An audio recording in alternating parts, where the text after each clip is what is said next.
I'm a liberal guy, but sometimes kids gotta die. It's true. I saw a free parking sign, thought it said free Palestine. Yeah.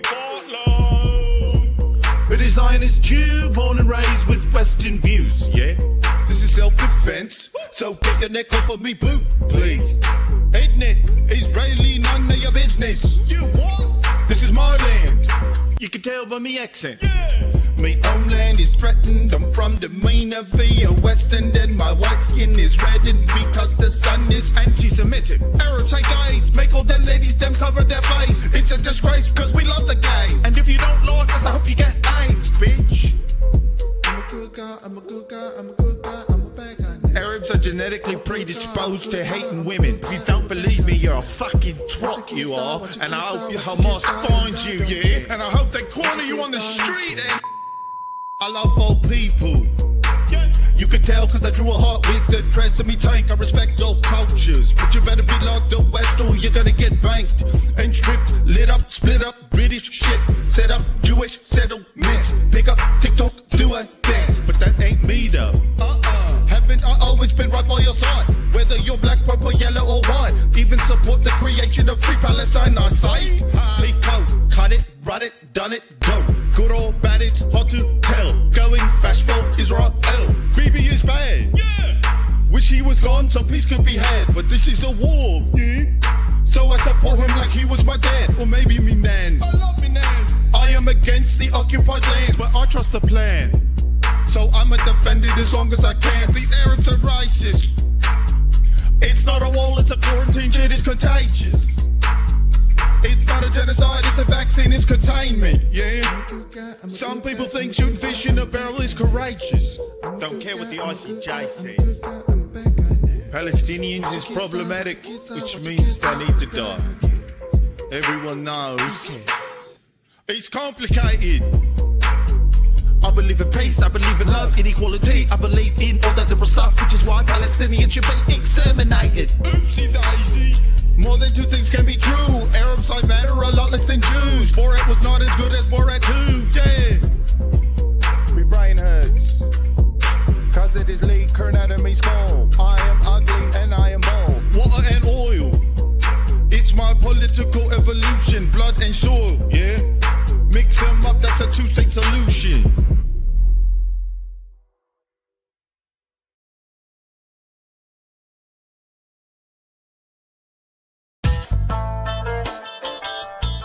Hello, everybody, and welcome to Bad Hasbara, the world's most moral mailbag. I mean, podcast. That's right. My name is Matt Lieb. I am your most moral co-host for this podcast. I'm Daniel Matte, your other most moral co-host.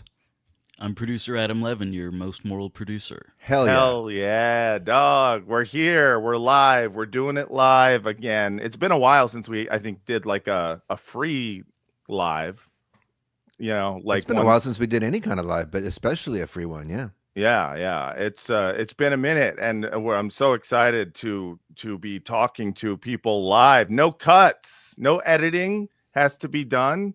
You're just gonna get the raw shit. I don't edit anything out normally. Anyway, no. It's that smooth all the time. Mm-hmm. We have never said anything that we said, you know what? Cut that out, because that won't be helpful. We are three smooth-brained individuals. Very smooth, very smooth brain. The smoother the brain, the more smooth you are. I don't know if people know that. It's that's just science. Use your head. Yeah, use that smooth brain. Anyone with that wrinkly ass brain, that just means you're old.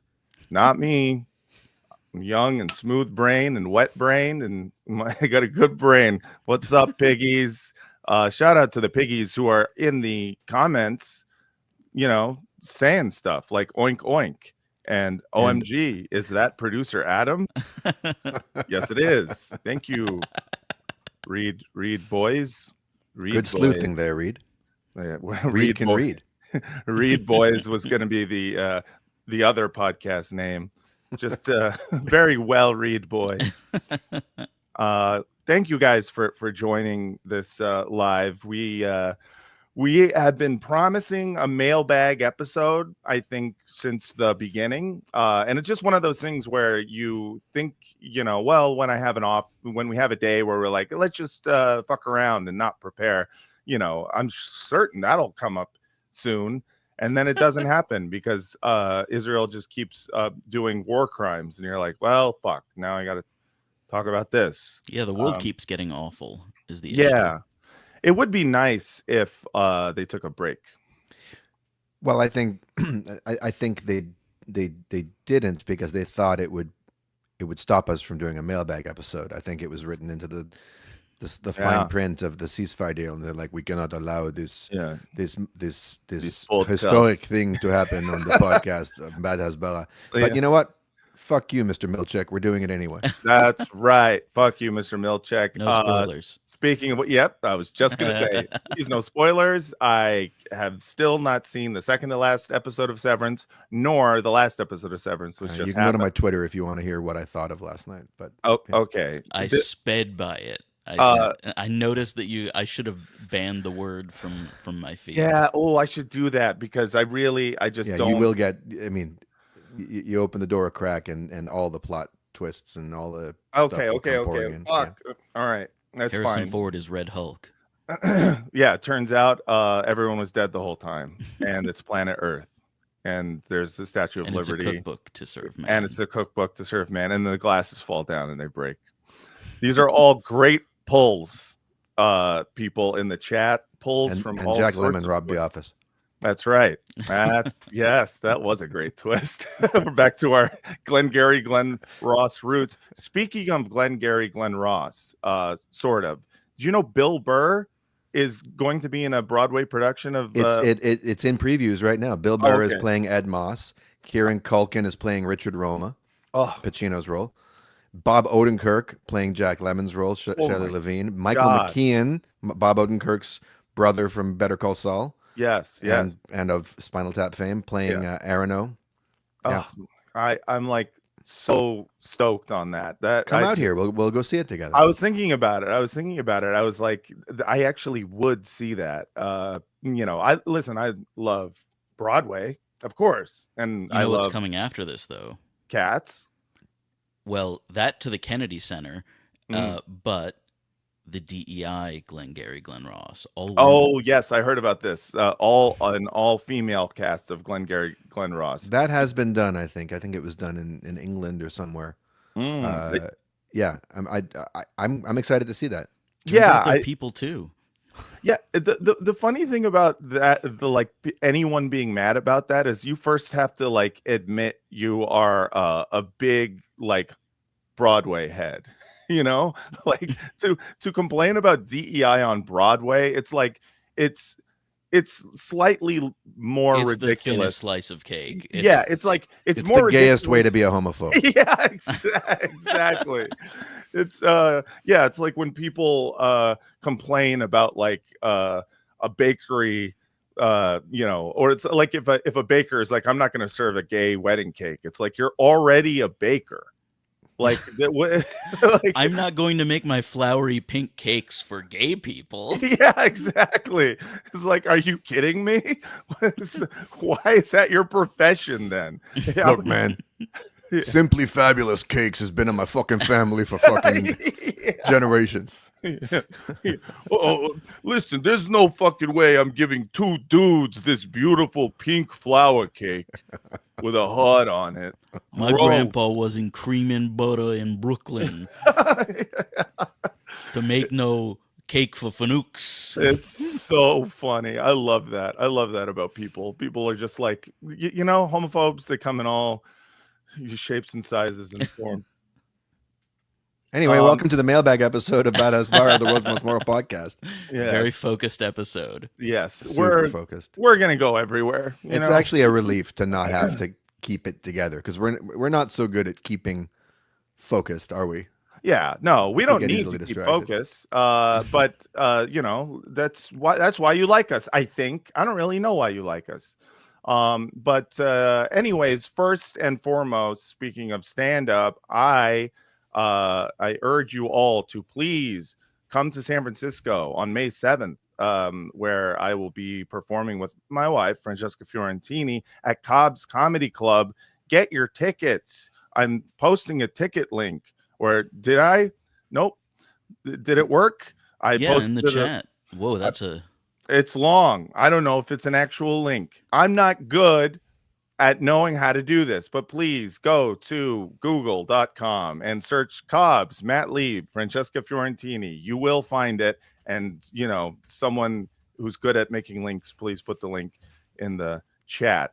And today's sponsor, today's episode is brought to you by Connecting Humanity. With conventional internet access almost non-existent in Gaza, nearly every photo you see from the ground has come through an eSIM, a virtual cell phone SIM card. Connecting Humanity has distributed over 400,000 eSIMs and continues to provide necessary communications tools in Gaza. If you would like to donate, go to connecting-humanity.org. That's CONNECTING-humanity, HUMANITY.org. Please do that. Do that now. Thank you. And a big thank you to our moderator, BCat. I don't even know what a moderator is, but she's really awesome. good at it. I can. Yes. Yeah. I randomly one day was just looking at one of our, drops or whatever, the premieres. And I was like, who's always here and is always awesome? BCat. And I think there's one other moderator, but there may not be. I don't know. But shout out to BCat. You are, you're doing God's work. You're doing our work, but we're doing God's work. So but we're gods. We're God. You're God's subcontractor. That's right. Daniel. So, Matt, before we do the spin, let's just, for that ticket, let's go to bit.ly/MattFranCobbs. Wow. Thank you. Holy moly. How do you do that? I know computer. It's in my car. Oh, it's all computer. I love it. It's computer. It's all computer. Shout out to the president. Daniel, what's the spin? Well, I thought I'd pull out just a few albums with songs related to the mail, since it's the Mailbag episode. So we got these lovely chaps from Liverpool. With the Beatles, their early album, which has a cover of the girl group song "Please, Mr. Postman." Mr. Postman, yeah. I got this instrumental record from the '60s, which has, you can see it's Hawaii 5-0 is the title. Great toms on that record. Yeah, the Ventures cover "The Letter," right? Which I think was by who? The Hollies, and Joe Cocker did it. Okay, my baby just wrote me a letter. She wrote me a letter. Ray Charles did it. Anyway, our piggies just wrote us some letters. And then finally, I got a letter from the government the other day. I opened and read it. It said, "We love your podcast." Yeah. It said, "Hey, Chuck D. Sorry about spreading crack through the neighborhood." It'd be great if the government wrote a letter that said sorry about, spreading crack and inventing the move bombing the box was tops. A mistake the box in tops. hindsight. Thanks, chat. The song "A Letter" is originally by the Box Tops. That's right. And those are the spin. That's what's spinning inside of Daniel's head. And you know what? Time to spin ourselves some mail. What? Oh my God! Holy shit, Rumham! I'm sorry. What happened to Rumham? No, Rumham pointed out that I made a huge omission. I should have gotten Super Unknown off the shelf by Soundgarden. Oh yeah, because Soundgarden has a great song called Mailman on there. Living Colour has a great song called Postman on their Stain album. So there's a few more. There's a few more where that came from. Is that on Super Unknown? It is on Super Unknown. Soundgarden had Mailman and Spoonman? They had all the men. They had Spoonman and Mailman. I know I'm headed for the bottom, but I'm riding you all the way. Interesting. Written, I believe, by Matt Cameron, the drummer. At least it's like I listened to that album for about 7 songs that I play on loop, and then there's the ones that I don't like. And I think it's not my favorite Soundgarden album. Bad Motorfinger is by far my favorite. That's the one everyone likes. But I really like Super Unknown. I mean, it sounds great. It does. It's got like great production. Garden of Sound, if you will. Israel. So, sorry, now I'm just saying Israel when I'm trying to get refocused. Yeah. Israel, Palestine. Bad Hasbara. Two Bunnies says Daniel should have his own radio station. You really should. Like Senor Love Daddy, Samuel L. Jackson, and Do the Right Thing. Exactly. Yeah. Or the lady from the Warriors. Yeah. The one who keeps warning the I've Warriors. never seen the Warriors. Yeah, I just saw it recently. They needed to come out to play Ye. Yeah. But their mom wouldn't let them, I think. I don't know. I barely paid attention. Okay. So we asked everybody we knew who listens to this podcast to send in their questions and comments and concerns. Because we have a Patreon, patreon.com/badhasbara. Please join it. We, of course, are going to give priority to the people in the, Patreon, who subscribe. Sure, Monet. But we will also, hopefully, if we can get to it, get to some more of the, the general non-pay pig questions. But for now, first thing first, I want to shout out a listener who has been making some fan art and sending it to us for a while, named Emmy Goldhart, and or EMME. Emmy. Yeah, I think Emmy. That's how you pronounce it. Emmy has been doing this hand-drawn kind of word art for us for a while, just kind of sending it. And I just she made a big monster collage of a lot of them, and I just wanted to display it on screen. It's got all sorts of different lines from the show. It's got let's see, Ma Shlomha bitch, how are you? We invented all that shit. We invented all that shit. Let's see what else. Stents and Jaffa's orange groves. Yes. Yeah, it's just 1,000 different things that we've said, including stuff like that we haven't just said, but that we believe, like anti-Zionism is not equal to anti-Semitism. There's a USB drive that was written. There's a pig in the middle. I love this so much. It's really small on the screen at the bottom. It looks like it says, "From the river to the sea, may all buttholes be free," but that's not what it says. I mean, but also, it's not a bad sentiment. Yeah, that's included. All else being equal, I mean, yeah, sure. From the river to the sea, go ahead and take some poppers. He. But yeah, it's really great, and so shout out to Emmy for continuing. It's really gorgeous, yeah. And Emmy sent us a nice voice message in solidarity with Mahmoud Khalil. Oh, and, cool. She also mentioned that it's her cat Liddy Rose's birthday. Oh, So I'm a pet lover, so shout out to Liddy Rowe. Yes. Okay, here we go. Someone's actually asking something that if you didn't know, so the opening lyrics to the theme song is Ma Shlomha bitch. Ma Shlomcha. Yeah, right. Ma Shlomcha. So essentially that is what's up? How are you? But it's the masculine. Yes. What's up? Yes. You would never say Ma Shlomcha to a woman. You'd say Ma Shlomech. Yeah, Ma Shlomech that's the feminine version of it. But which in the remix of the theme song, yeah, I flipped it and said Ma Shlomech bruh. Yes, which is very good. Because I would I don't want to call, it's not to call a female a B word. It's to, it's the way it's not to call an F word a bitch. Yeah, exactly. Thank you. So you got to censor one of the words. But yeah, that's what it means. This is that song was limited by my shitty Hebrew, like me knowing very, very little Hebrew at all, which is, I think, why I thought it was funny to say Toda Rabba Moses.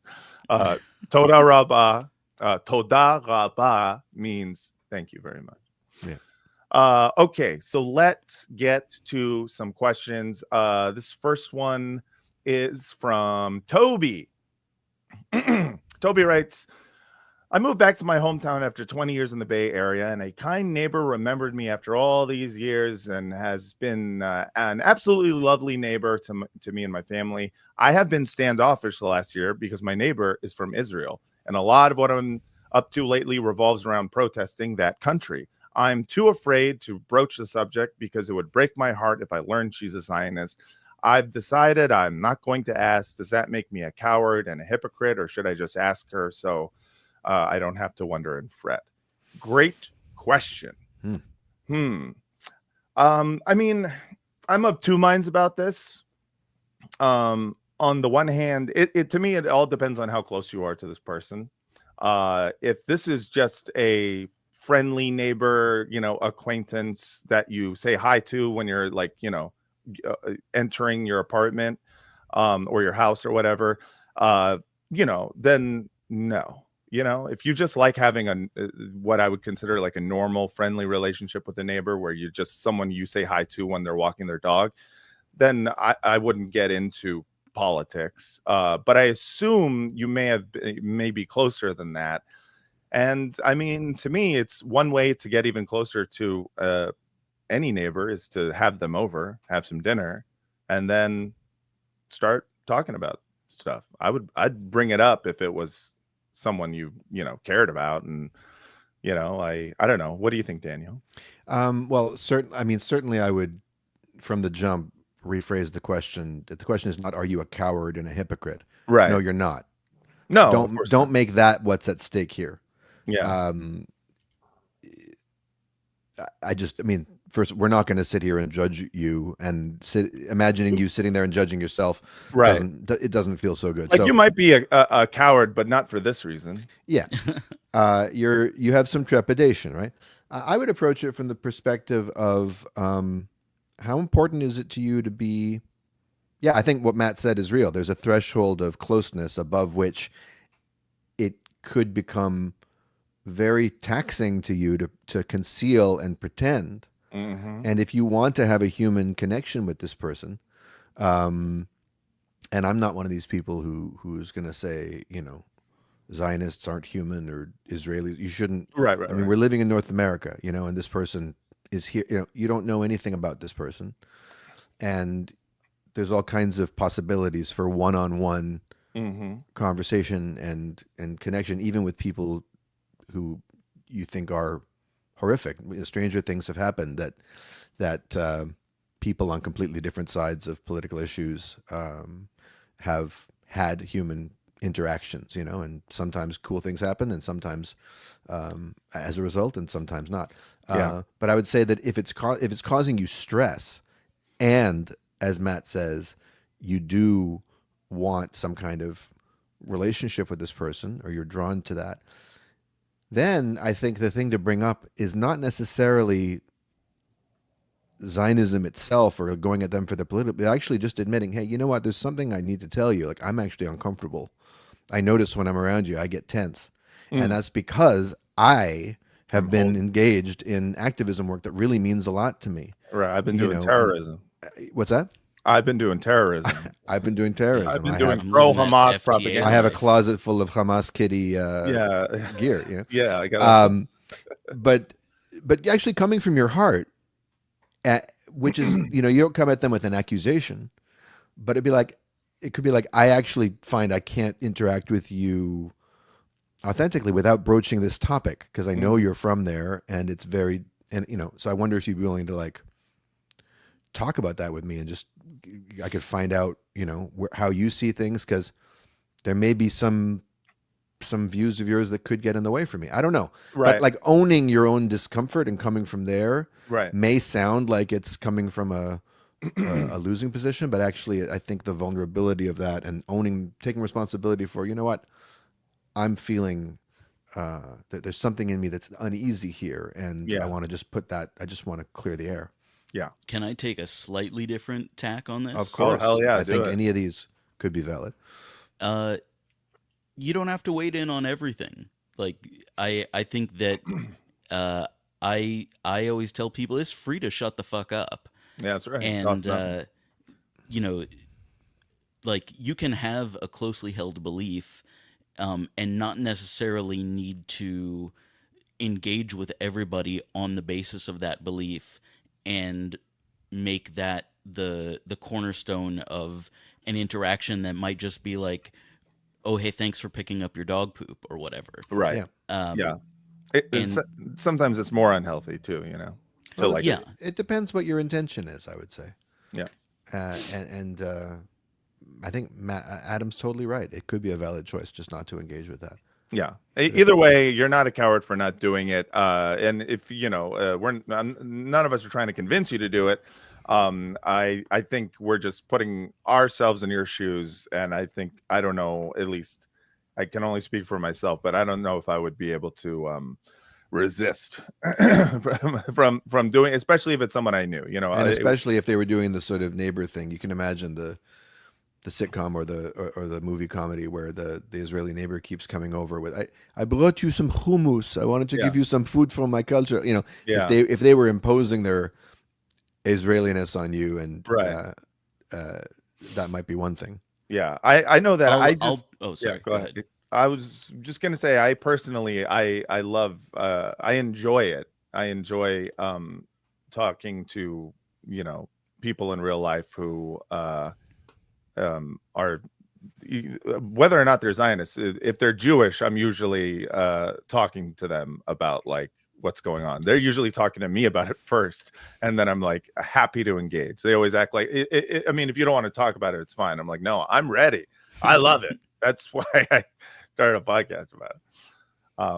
So there you have it. We should go to 3 possible responses, which are basically just reflections of the way each of us right, would approach exactly. it, and you can see which which, if any, resonate for you, and maybe you have your own approach. All right. AJ writes, my question is about accelerationism. Do you feel a pull towards desiring the, quote, downfall of the U.S. empire? And if so, how do you deal with it? My opposition to Israel is an extension of my opposition to U.S. Hegemony in the world order. And it seems an unavoidable conclusion that humanity would be better off with an obsolete U.S. empire. I find myself cynically viewing Trump's destruction of our government and economy as having a silver lining. It may eventually cause an implosion that will stop us from being able to kill and steal from the global south. I guess I'm wondering if you've struggled with these same thoughts and how you've worked through them. Definitely. Great fucking question. Yeah, definitely. Let's see. So yeah, do I feel a pull towards desiring the downfall of U.S. empire? Absolutely. And I think you pointing out that your opposition to Israel is an extension of your opposition to U.S. hegemony, I think is not only the exact way I feel, but I also feel, for some reason, that it's the correct way to feel about it. The point is that your thoughts and my thoughts are both correct. So congratulations, you are right.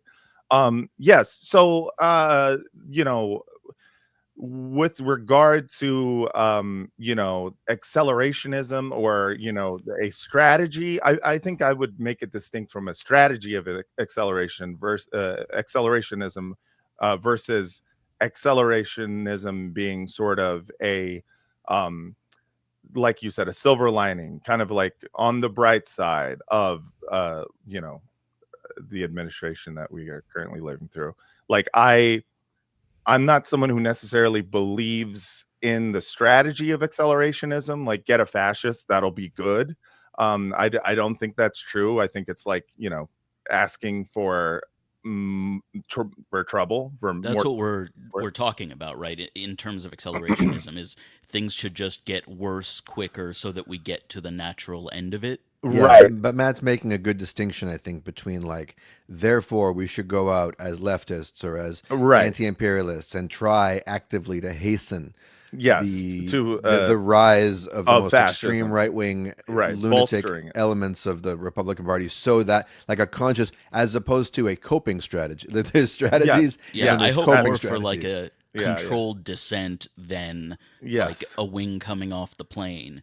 Because we all live here too, and like I would love for us to sort of like to torture this analogy further, glide the plane down for a field landing, then catch on fire.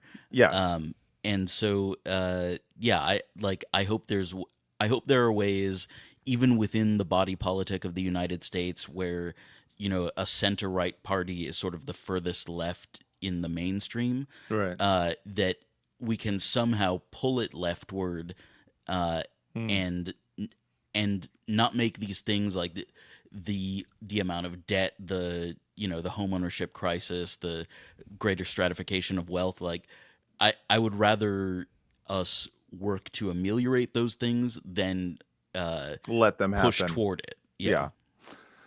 Yeah, I mean, it's hard to say for me. I mean, I personally, I don't believe in a strategy of accelerationism, but I do understand it as a coping mechanism, and I think it's something to be grappled with. What does the what does it mean for the American empire to fall? And does that have to include,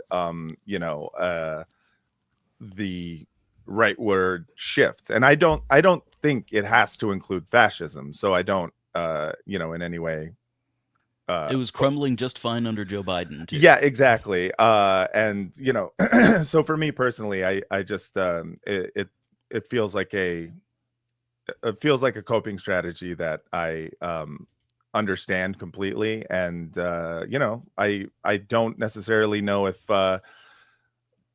it is going to bear out. I do think that we have a political system in which the political opposition, quote unquote, the Democratic Party, refuses to learn anything, and they pretty much all they do is have better rhetoric and pull us back a little bit, but we keep inching further and further right. So the idea that we're going to accelerate us into a complete crumbling catastrophe is like, I mean, I don't know. I fully resonate with the question. I have an impulse in me that's like, yeah, burn it all down. Yeah, Fuck same. it, burn because the hypocrites anger me more than the fascists do. The fascists have the capacity to scare me.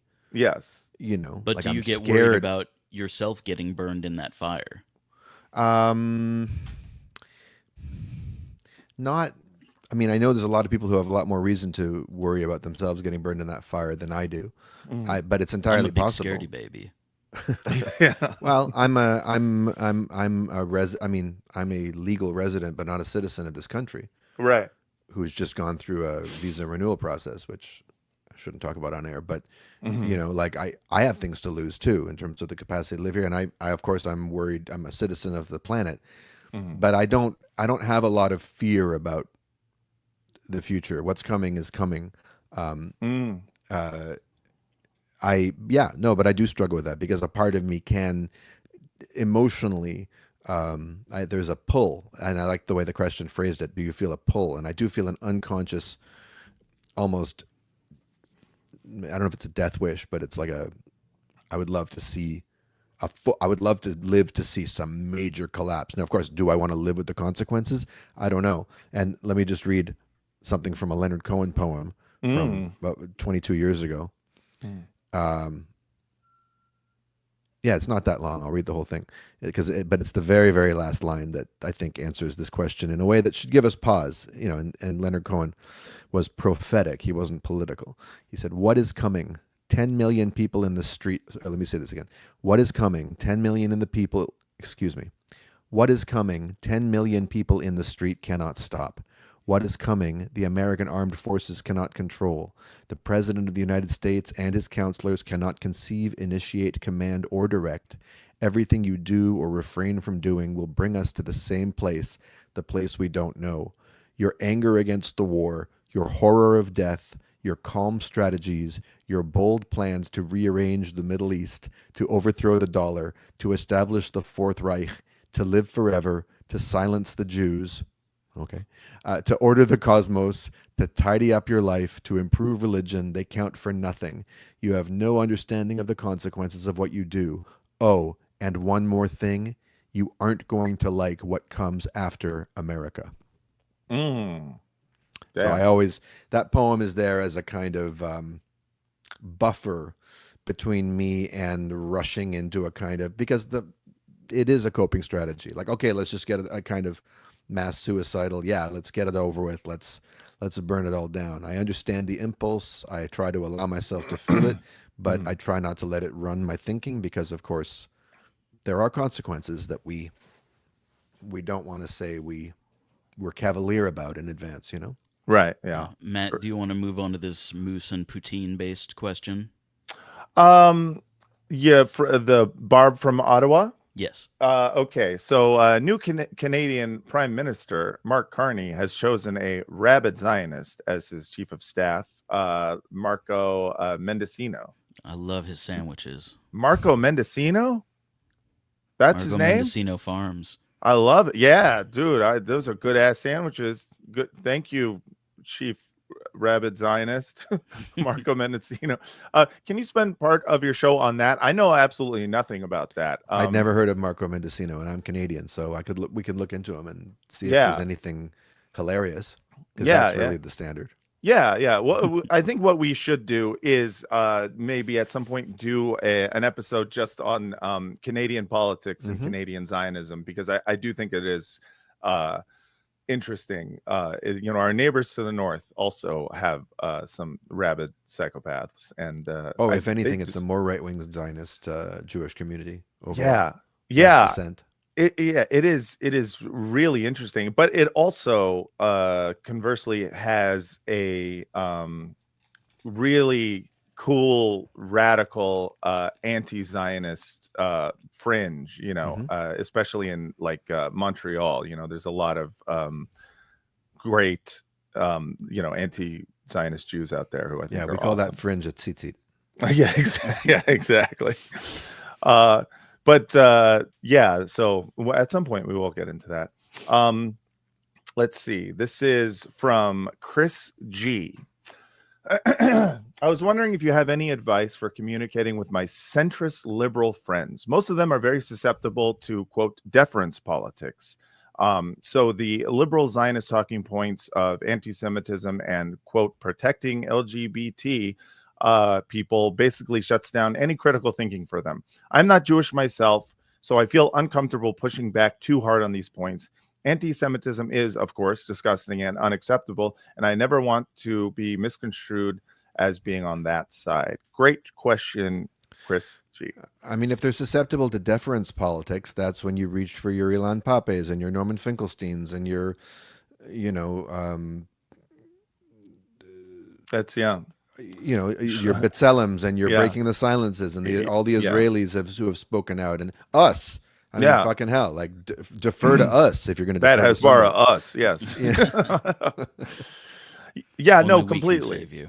Yeah, I do think that's like, I think that is good. If they're susceptible to deference politics, then you show them the Israelis who have, spoken out against Zionism and Israel and the Israeli government and all that.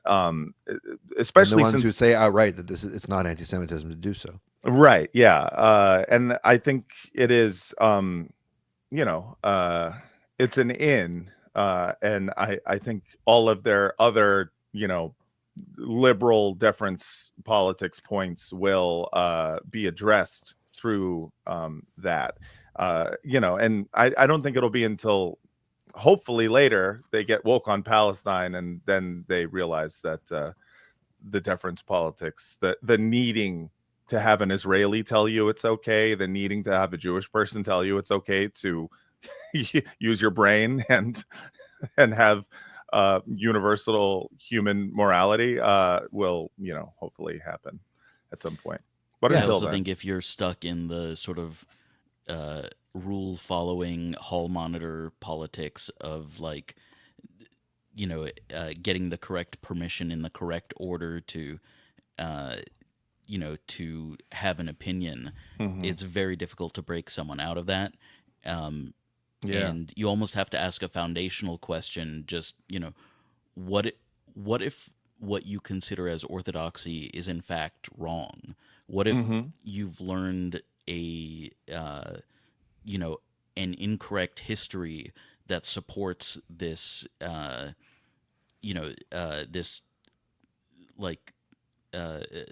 this treatment or mistreatment Palestinians, or at the very least, an incomplete history, a woefully Yeah. incomplete history. Right. and That's also incorrect, but you could start trying with. to sort of step back through the things that are considered matters of orthodoxy, just kind of like in general polite discourse, and see if there's another way to approach it. I just think like arguing over the like, do you condemn type of like television politics is not necessarily the best way to approach it. It is approaching the kind of foundational historical legends that you grow up with. You know, it's like when you finally learn, you know, the real history of the United States as opposed to like the school history book version of it. Right. You know, I think that's the way that you bring people around. Yeah. Yeah. Yeah. It's definitely, you know, it can be difficult. But I also think, like, you know, if you're talking about friends, you know, versus like online parasocial friends, you know, if these are people you see and talk to, yeah, you should be able to point them in the right direction, and hopefully they'll take you in good faith and come at it in good faith. And I'd say too much carefulness is not your friend, because if you're tiptoeing around it, your awkwardness about it, your lack of certainty may read to them as, you know, a lack of conviction, and or even confusing. Like, what are you really? Because when we're nervous to offend, we don't always speak very clearly. So a certain amount of boldness wherever you can stand in what you know to be true. That way you can come from a calm, grounded place, that the energy of that is compelling. And you can also at some point ask them, have you ever noticed anything weird about some of these arguments? You know, like, yeah, right. Or some of these Zionist figures. Yeah. Anyway, you ever notice that, you know, they'll, you know, have like an Israeli flag and a pride flag, and then you'll read something they said and you'll be like, oh shit, if I reversed the victim and the victimizer here, I would consider this person a Nazi. That's weird. Yeah. Oh, you could send them the that game, which is somewhere online. I forget, like, who said it, a Zionist or a Nazi. It's like a questionnaire, you know? Yeah. It's incredible. I got 19 out of 20 correct, but there was one that I got wrong. I don't think we've ever done that live on the show. We should do that. Yeah. It is it's incredible. Yeah. It's I can't believe the New York Times bought Wordle and not that. We got some voicemails from people too, and I want to. Oh wow! Can you hold so I can run to the bathroom? I know this is a live stream. We can't edit this out. Can you take one more written question? Yeah, I'll take a written question. Thanks. While you're taking a shit. I'm sorry. It'll be the fastest shit in history. Yeah, push it. Okay. All right, I'll find one. Carmen kept it short and sweet with this wonderful question. Well, there's a few. When are you all starting the Bad Hasbara pack? What are the criteria you use to choose your guests? How many people have you asked to be on who have said no? When's the show, live show, going to happen, and where? LA, Brooklyn. Okay, so first things first, Bad Hasbara Political Action Committee, or yeah. People should know we're not political. Yeah, we are not political. We've never talked politics. You know, hey, listen, as much as we would love to be a giant dark money organization, right now we just have a Patreon that's currently, you know, public, so everyone can see, you know, how many patrons we have and stuff. So I think we're going to keep it transparent, not start doing dark money. But it would be nice if there was some sort of like anti-Zionist pack out there that could somehow rival APAC. That would be sick. NAPAC. Yeah, NAPAC. Yeah, very good. What are the criteria you use to choose your guests? Usually it's are they either say yes? Yeah, if they say yes, and that's it. So Daniel, the one of the questions is what are the criteria you use to choose your guests? Early on with this, the criteria was me going through their social media and seeing if they had talked publicly about how Israel is bad. So it was I mean not just like anybody, it was people I knew who were either in the comedy world or the sort of like just adjacent world, maybe academic world. Have they put themselves and their reputations and everything at risk and said this out loud? If they had, then I was like, hey, come on the show, let's talk about it. But I was very careful to not ask people who hadn't. And not because I didn't believe they would. It was because I didn't want to put them in a position where they had to say no to something and then they had to admit to themselves that they were scared. I don't like making people feel bad about that stuff. So now the criteria seems to be, are they willing to go on a podcast about a very serious topic that includes a lot of dick jokes, and takes the piss out of it in a way that is maybe not as serious as they might expect it to be. That's kind of my criteria now. Yeah, that's how I feel about it. How many cool people always say yes? That's how you know if they're on the show, then you know they're good. It's self-selecting. Exactly. How many people have you asked to be on who have said no? I don't think I've ever asked anyone who straight up said no. We've had some people who've been like, Yeah. And then maybe didn't get back to us. Yes. That is, I think, that's usually the more likely outcome than just straight up no. Because again, I think if someone says no, then they feel bad about being, a coward. They're not really cowards. I get people not wanting to talk about this shit publicly, especially in entertainment. I do think we've reached a point where I'm like, you don't really have any excuse anymore. There's enough cover that you can say it and not be an instant pariah now. Yes, exactly. You can just be like, no. I still don't view Palestinians as human. I just hate Trump. That's fine. You can do that now. Congrats. Let's see. Trump's ruining our decades-long, pristine, wonderful humanitarian policy towards Israel, Palestine. Marmar asked, have you asked Ethan Klein? Yes, I have. I did when he was in the middle of his meltdown last week, tagging me in stories on his Instagram. That's how you know he's not cool. I reached. I was like, hey, come on, bad Hasbara. He has not responded. Let's see. And then finally, when's the live show going to happen and where? LA, Brooklyn. Yes, we are going to do a live show. I swear to God, we are looking at venues in Brooklyn, and we will do it. It will be this year. We just we have to get it together. It's like we all have like lives and families. Oh man, you're gonna make me travel, take the subway all the way. Yeah, I know. You're gonna have to take a fucking train to get over to a gig. It's a bummer, but I think you can handle it. So we have voicemails, and I want to play them. This is from Joe from Pennsylvania, and let me just. This is the only way I know how to share audio is to do this. So gotta have a big black screen on here.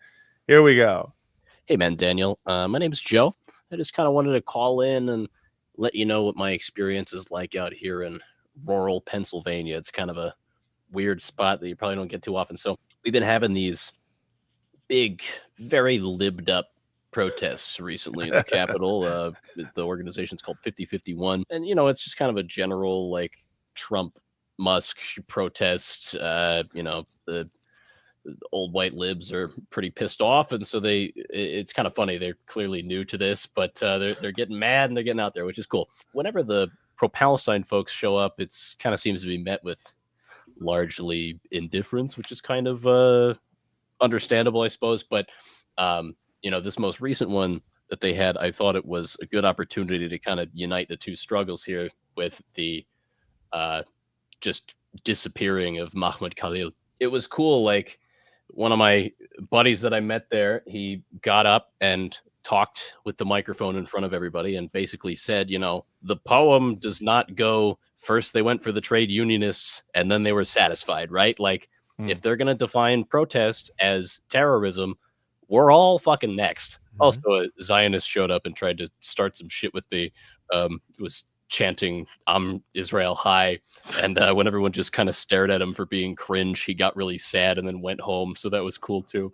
I really appreciate what you guys do, and I just want to say I've emailed the show before. It was right after the first time that Daniel was on this show, and I said, Matt, you gotta have this guy on more often, and now he's the co-host. It's a really awesome show. I could not think of two better people to be hosting it. Thanks, guys. Thank you. I love that. I love that. So Joe, is it Joe? Yeah, I have Joe to thank. Was it Joe who convinced you to I mean, it was. I mean, I got a bunch of emails. It was like one of those things where there was a mass agreement on everyone's on within the listenership that you were the best guest, and they're like, he's great, have him on all the time. And my friend Daniel Jarvis, who I've known from San Francisco for years and years, he reached out and said he should be your co-host, and I was just like, yeah. Yeah, look at this. I sometimes watch Daniel's first episode again. It makes me happy. It is really a wonderful episode. We're next to each other. We're vibing. It was cute. Yeah, it was fucking cool. Well, thank you, Joe. For I had experienced a complete car breakdown on the way. Oh, that's right. To your place. Yeah. Damn, that's crazy. Oh, here we go. We got a super chat. Oh yeah, we're both doing it at the same time. All right, Samantha Wiley gave us £5. £5, mate. Oh, is it £5? Yeah. Shag, marry, avoid. I like how the British people don't kill anymore. Like, you guys invented it. Let's see. Oof. So we're doing F, marry, kill, Fetterman, Schumer, Shai Davidai. I mean, so we have to kill. We're not killing anyone in real life. This is a comment about that's right. a hypothetical act in the game of Fortnite. Now I understand why the what do you call it? Kill is avoid. Yes. Avoid better. Okay, so dang. Or deport. Yeah. Well, That's we're legal. Deporting. There's only one guy. There's only one guy. It's true. Yeah, I think we would I would melt Fetterman back down at the candle factory that he came out of. I mean, that's not an option, but it would be fun. I think when it comes to Fetterman, I'll be real with you. I would marry John Fetterman, if only to see like what I could do to get him to like have. I want him to have a reverse stroke. Like I want him to, because like, it's like hitting a light bulb till it turns on. Sometimes like obviously the first stroke hit the light bulb, it turned off, and now I'm Yisrael High. But if I just like up that head a little bit, maybe he'll be like, oh shit, what? Killing babies is bad. Let's look something up here. You keep going, Matt. Yeah, are you gonna look up how to undo a stroke? No, I was looking up Chuck Schumer net worth, and I'm definitely marrying him because he's the closest. Yeah. He's the closest to kicking the bucket, right? I don't. But listen, Shy. Well, he lives dangerously. It's true. Yeah, and he's got security clearance, and he's I think got real isn't he from like a billionaire like arms. Like, what is it? He's heir to the Kajagoogoo fortune. Sure. He's comes from an arms producing family. Shout out to Shy.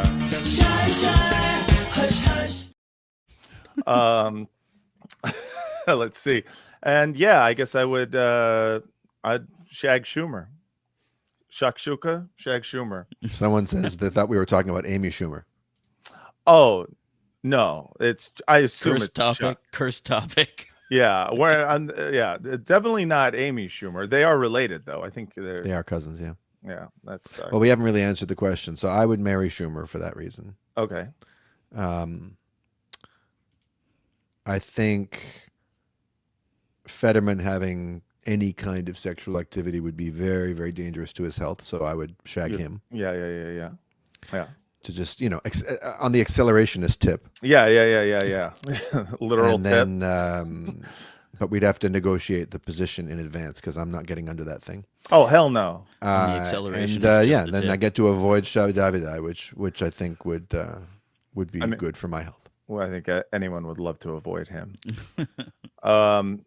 Yes. Okay. Moving on. Hold on, Yuri. The Gray Zone is live streaming right now as well. Fuck. I mean, sibling rivalry. There's nothing we can do about the fact we got other people live. Hassan is also live streaming now. Listen, true. Hassan is also live streaming if the clock is moving. Right? Yeah. If a clock is going, then he's going. It's listen, we're gonna do a nice solid hour 45. We're normal, okay? So eat a dick. Listen, I had thought about what would happen if we just did like 6 hours of streaming, and I was like, why would I do this to myself? I can't think of a good reason to do it to myself. Just I have to talk for that long? I don't want to do that. No, I don't even want to do it now. I'm going to put it out there, double the number of patrons that we have. Maybe we'll do a fundraiser stream for a good cause. Yes. Once we have enough money, then we're going to ask you for more money for good things. Yeah. That's why we ask for money for good things at the beginning of every episode, because we're just like, you don't have to keep, it feels bad. You feel High bad. tide raises all boats. That's right. Okay, let's see. We've got a question from Mike. Mike writes, I just wanted to take a moment to express my deep appreciation for your podcast. Your conversations have been incredibly insightful, funny, and thought-provoking.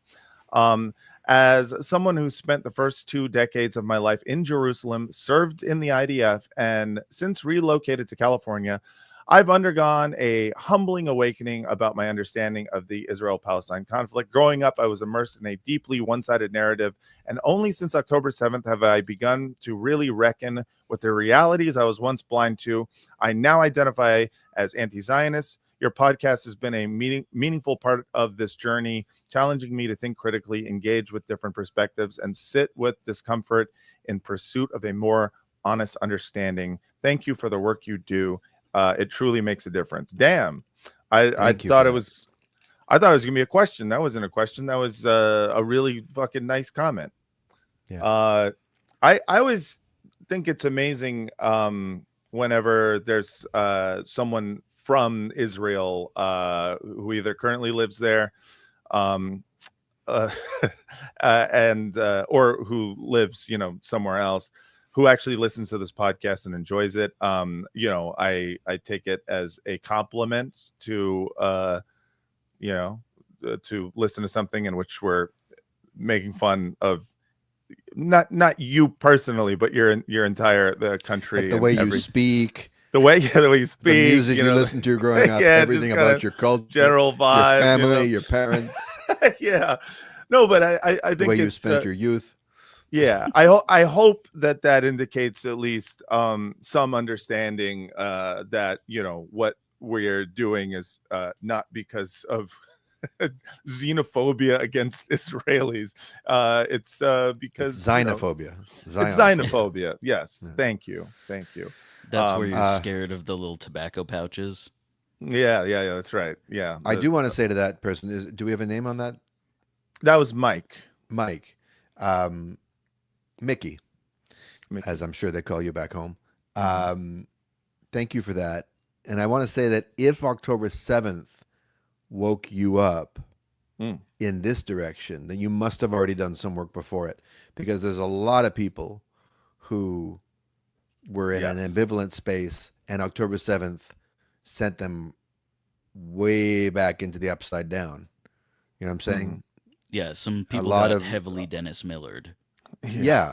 Yeah. Yeah. Yes. Yeah. Or Lee Kerned or whatever the fuck, Mhm. as we've made fun of relentlessly here. So the fact that you were already primed to allow this calamity, which was undoubtedly a, traumatic day in the national consciousness of the country you come from, to wake you up to what must have been a very uncomfortable set of truths, says to me that you must have been ready for that. So kudos to you. Shout out to this great British joke. Hope you're not taking the Mickey. I don't really know what taking the Mickey is, but I have heard British people say it. They say weird shit. Hey, Mickey. Yeah. Hey, Mickey. Let's see. Okay. This next is a call for some advice from someone named Taiba. Tayeba. I assume it's Taiba. My name is Taiba and I need advice. I'm Muslim, my husband is Jewish, and naturally our two kids are way too politically loaded and get crazy reactions. We were recently invited by some Hasidic Jewish neighbors to Shabbat. I was very surprised because I'm used to being largely ignored by Muslim and Jewish communities. Time revealed they are Chabad, so now I'm wondering, do we go? I was so touched and flattered to be included, but now I'm thinking I'm just the unwanted mandatory extra. We're all also staunchly for a free Palestine, by the way. Do you go to it was a Shabbat? I missed that part. Yeah, do you go it's to a Shabbat. Shabbat? I'd say Yeah. go see what it's like. Worst case, what's the worst that happens? It's really uncomfortable, and you learn, and it's disappointing. Yeah. I don't. You should go to one Chab Shab. One Chab Shab. Have you ever been to a Chab Shab? Adam, did you fuck with Chabad back in the day? No, the only experience I've had with Chabad is when we lived in Idaho. When I was growing up, once a year, some Chabadniks would come by and go like, I heard, maybe we can get some of you guys. Yeah. And my mom would say, you're welcome to come in for a glass of tea, but then you have to leave. Yeah. And then just getting off the subway at Union Square and having them give you candles. Yeah. Are you Jewish? And I love that. My stock answer to a man in a large black hat is, sorry, cowboy, move along. Yeah. Move on, pard. Thank you kindly, sigh, but I am Get along, little Hasid. Yeah. You're gonna have to move out of these parts. Well, now it sounds like we don't like your types around here. That's not what I mean. We don't like your types around here. We prefer us some reform Jews. Yeah, reform / reconstructionist. I don't actually know. New York City. New York City salsa. That's an old school commercial. Oh yeah, I remember that salsa commercial. Yeah. Paste chunky salsa from New York City. Yeah, those guys were great. They were really excited about that. Okay, so back to the question. Yeah, I would go. Because you were invited. I would go with low expectations, knowing that this is, this organization is more than likely a very pro-Israel, it'll be a very pro-Israel Shabbat. And that's fine for one night, and you can experience it and move on or whatnot. But I don't know. Unless you don't have to go, I'll say that too. Like if any of you guys are like, I don't want to do this, then don't. It won't be fun. But you get some free challah. So agree on the rules with your husband before you go. Like, have there be a safe word or a signal that's time to get out of there. All right, let's see. I think I scrolled down too much, and I need to get back to more questions. Should we All read right. out some super chats? Oh, sure. Do we have super? Here's one. You should have Kohan Killets as a guest. Love this side of YouTube and following about Hasbara from the beginning. Thanks, Wowie. All right. Hell we have yeah, a few thank others. I don't know how to access them. Oh, here we go. I don't know who Kohan I've been Killets putting is. him on. Oh, you've been putting them on. the Okay, screen, yeah. Here's one. Yeah, Hassan has never invented a single tomato variety. He hasn't. That's right. He's not a good tomato inventor, unlike us. But he is pro weaponry. He's always carrying guns. Yeah, he's hot. I don't care. I don't even care. I could be that hot. Here's the thing. If I just commit to my body for a year, I'd be so goddamn hot. People like you would be amazed. But I don't want to, you know? You're just not comfortable with that kind of power. I don't want that much power. I don't want that much attention. I just feel like, you know, I'm enough. You know, you want to be loved for your mind. And I want to be loved your for my mind, my hot, brain box, my hot smooth body. brain, and not just my body. Unlike Hassan, who's only loved for his body and has never said any words that make sense. Thank you, Hilarious, for or Hilarious for the donation for the Bad Hasbara musical. Oh yeah, we got to do more music. There's I've been feeling the strong pull of like, you know what, we haven't done it in a while is some more music. So we haven't done songs, yeah. We're gonna do it. I just want to point out, years ago, the lead singer of Third Eye Blind was a person in my life. You're talking about Stephen Jenkins. I'm talking about Stephen Jenkins. Okay. And he was dating my friend, and so all of a sudden, Stephen Jenkins was just someone who was around. He's a very interesting. His life was fully charmed. Yeah, at this point, you know, Okay. I think he's in his 50s. It's fully charmed life now, not even semi-charmed life. Okay. I think he did graduate. Cannot graduate, and so he one time he looked at me. I think I was eating a burrito. I was like stuffing my face, and he went up to me and he said, "Matt, you're an Adonis. Treat yourself like that." And I realized what he was saying was like, I'm very tall and yet I don't work out and I'm stuffing a burrito on my face. And at some point, I will make Stephen Jenkins proud by lifting a weight. One weight. Thank you. Will do. Le Hasbarable. That's pretty good. Yeah. Oh, that is really good. Holy shit. Let me put that on screen for it's like Les Miserables, but Les Hasbara. That's good. Shout out. Okay. Let's move on to another question. This is from, let's see. This is from Beck. BEC, not Beck Hansen. I saw the look on your face and you were just like, Beck? I'd be so sick if Beck Can we do What's the Spin again? Yeah, I got so many. He wants to know if you're a perdador? Yeah. Okay. So Beck writes, I'm an academic and an artist, and my ears always perk up whenever art world bullshit gets mentioned. I don't quite remember if the Documenta 15 debacle was mentioned, but if not, I believe it was. But if not, Documenta is a massive international exhibition that is put on in Germany every 5 years. The past couple editions of Documenta have also been plagued by a lot of controversies relevant to this podcast, especially Documenta 15, which came out in 2022.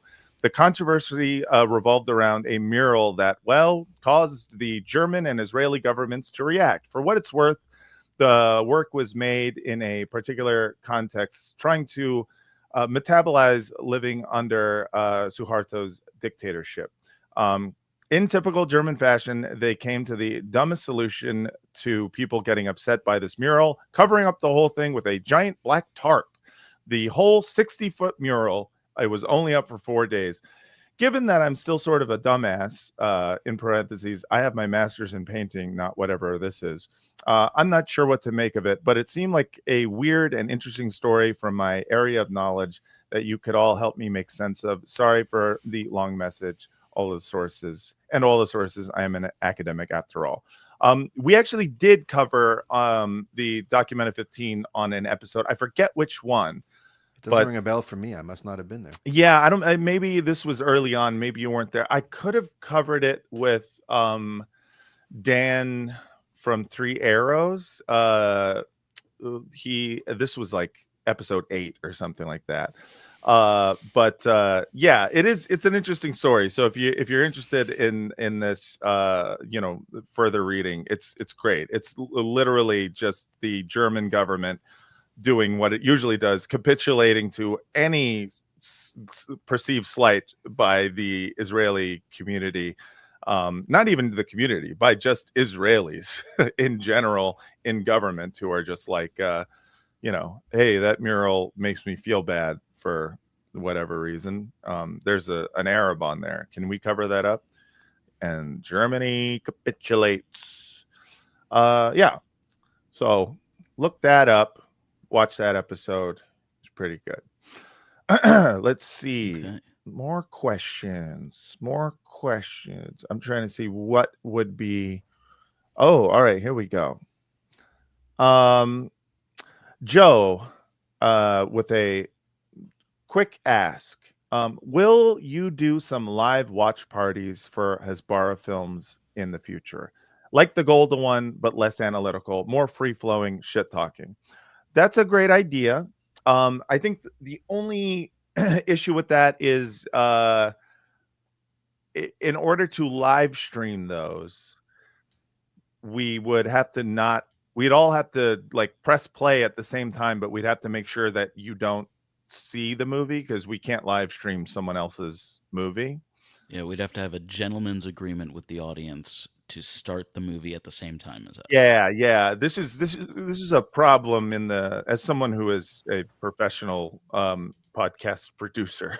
This is a problem that I run into a lot with this idea. Is everyone wants to do it. I think it's not a bad idea, but it's hard to do. It would be fun to do something like that live. But even then you have to sit and watch Golda, fucking Jesus. I would watch Golda so you don't have to, but not I don't want to force you to do it. I liked her horse-based restaurant though that she opened later with the buffet. The Golda Corral? Yeah, that's the one. I got it. Hold on. Lee Levin. Is this you, Adam? As a woman, I find Hassan's body totally unattractive. Stay the way you are, Matt. P.S. Don't tell Hassan. I won't tell Hassan that there's one woman in the world who's like, actually, muscles are gross. No, there's a lot of people who don't like muscles. I don't know them, but I know they exist. Okay, let's see.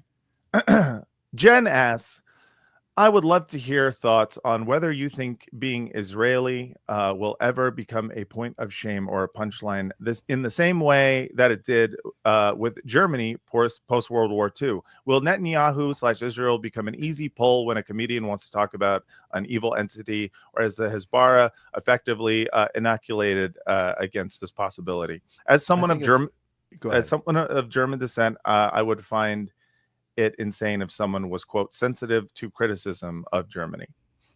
It's a great question. Well, I think it's already started to happen. Maybe not in the mainstream, but the fact that this podcast exists. I mean, True. We have so many punchlines that rely on a kind of assumption that Israeliness is a ridiculous identity. And what's that, Matt? Adam?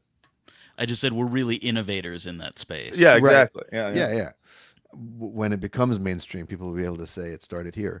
That's right. But of course, one of the big, comedy is written by the victors in a lot of ways. They say, 100%. And Germany, Nazi Germany, lost big time, and that regime was wiped out. Mm-hmm. And then afterwards is when, and actually, a lot of that comedy came from Jewish comics. It was a way of coping with, which culminated, I guess, in the producers, Springtime for Hitler, all of that. That was Exactly. Mel Brooks. So we'd have to see a day of looking back on the Israeli regime. It's as long as it persists as a Jewish supremacist power that is backed by our government, you're not gonna see anyone in the mainstream who wants to make it in the mainstream opting for that kind of humor because it's allied with U.S. power. So Stephen Colbert is not gonna risk his late show job for jokes about Israelis, whereas jokes about Russians or jokes about Germans or official enemies are those are all okay. A quick It's also ticket just to, tough because they got the funniest guys. They got Rappaport. They got Hillman. Yeah. So it's hard to go up against that. Yeah, dude. I mean, how am I gonna compete with one of the 9 writers of Borat 2? Like those guys are fucking geniuses. Yeah, no, I completely agree with what you're saying, Daniel. I do think that more and more, I think the punchline exists. There's general understanding of Israel does war crimes and gets away with it, and that's the assumption basis that you can work into material, and that didn't used to be the case. It's actually why I started doing this podcast, was because or one of the many reasons was I was like, I do feel like people will get it now because I've been talking about this for fucking 10 years, right? But I never wanted to do a whole podcast on it because I was like, no, who is it for? It's for me and 15 people in a Facebook group, it's just it's not really accessible to anyone. And then post October 7th, Israel, really obviously showed, it was mask off. They showed their ass, and more people were just like, what's going on here? And I was like, oh, I would love to tell you what's going on. I do think that more and more they are becoming a punchline. Will they reach Germany level punchline? I mean, who knows? But I do think that they are, more like I've never met a nice South African, level punchline. What is that? What is that song? What is that? I've never met a nice. Someone in the chat will know. It's a very funny Australian, I think, TV show did a song. I've never met a nice South African, and people always are sending me that. That's an Australian song? Yeah, it's an Australian comedy show that did a whole song about how South Africans suck. But that was during apartheid. Spitting Image, with the puppets, is that? Yes, that's right. Okay. Yeah. There's puppets and everything. Yeah, so I don't know. I think more and more it is becoming sort of a mainstream punchline. So yeah. So someone said, "No, I had a South African roommate once." It was like, well, was it post-apartheid? Because that's different. Let's see. This is thoughts on dealing with family and okay. Lydia writes in a question. Let's see. Thoughts on dealing with folks in your life or family you are close to who are Zionists, or more broadly have strong political opinions that differ in yours very fundamentally in an ethical sense, like being Trump supporters. Yeah, I guess we've touched on this a bit. But my advice is, come at it with, don't come at it cynically and snidely and snarkily. I think most people at this point expect all their political enemies, people who disagree with them, to immediately, oh, my enemy thinks I'm the devil. And so trying to come at it from, a place of, I don't believe you're the devil, but I have some questions about this cognitive dissonance, I think is the only way to do it. I wouldn't come at it already mad. That's what I would say. Yeah, and manage your anger throughout. Try not to get riled up. The minute you start fighting, it's already done. So try and be level-headed about it. Yeah, definitely. Um, all right, more questions. How about this? Here's another fucking voicemail. We got another voicemail that I'm going to play, and we're going to listen to. BRB. All right. Oh, Adam's gone. What do you think he's doing? You think he's taking a piss? I'm not sure, but he's going to BRB. All right. Let's just play this. Hi, my name is Wouter. I'm from the Netherlands. I am a Patreon subscriber. I have a question for you about how to deal with a small struggle I have. Whenever the Holocaust is mentioned, I find nowadays myself rolling my eyes and thinking, here we go again. And that kind of scares me because I know the Holocaust was very, very real. And I know the Holocaust was very, very brutal. And what I find myself thinking a lot is like, okay, 6 million Jews died. That is true. But 11 million people died. Why the emphasis on Jews? And why does it have such a huge place in our history when there are so many genocides around the world that are hardly mentioned, like the Native American genocide and the Rwanda genocide, which is like a footnote in history now. But it seems like there's only place for the Jewish genocide. And the thing I struggle with is that it scares me to think that. It feels to me like, oh my God, I'm becoming anti-Semitic, which I am not and I don't want to be. So that is basically my question. How should I deal with this feeling of the Holocaust is overdone, overproduced, overused, overrepresented? Why is that genocide so special when other ones are not? Thank you very much. I love the podcast and speak to you later. That is a great goddamn question. Great question. That is a great question. And someone from you said it's from the Netherlands? Yeah. Yeah. Very, very good question. Yeah, that is I like that you caught that, you caught the eye roll when someone mentioned the Holocaust. I like that, and I think that is something that we encourage everyone to examine within themselves. Like we talk a lot on this podcast about the way in which Jewish trauma and the Holocaust has been used in order to bolster Zionism, used as like a foundation for the justification for Zionist crimes. And because of that, I think what ends up happening is you end up doing that. You end up doing the eye roll, and it's hard to not feel bad when you're eye rolling about a mass atrocity. But yeah, Daniel,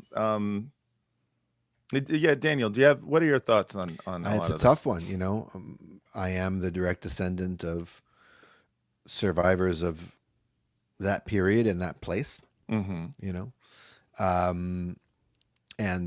the descendant of people who didn't survive it and who died in Auschwitz.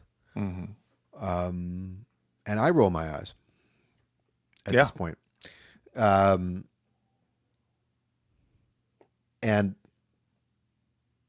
obviously me and the questioner have different lived experiences, me having grown up with Holocaust education directed to me as a Jewish North American. Right. But also, in the family narrative.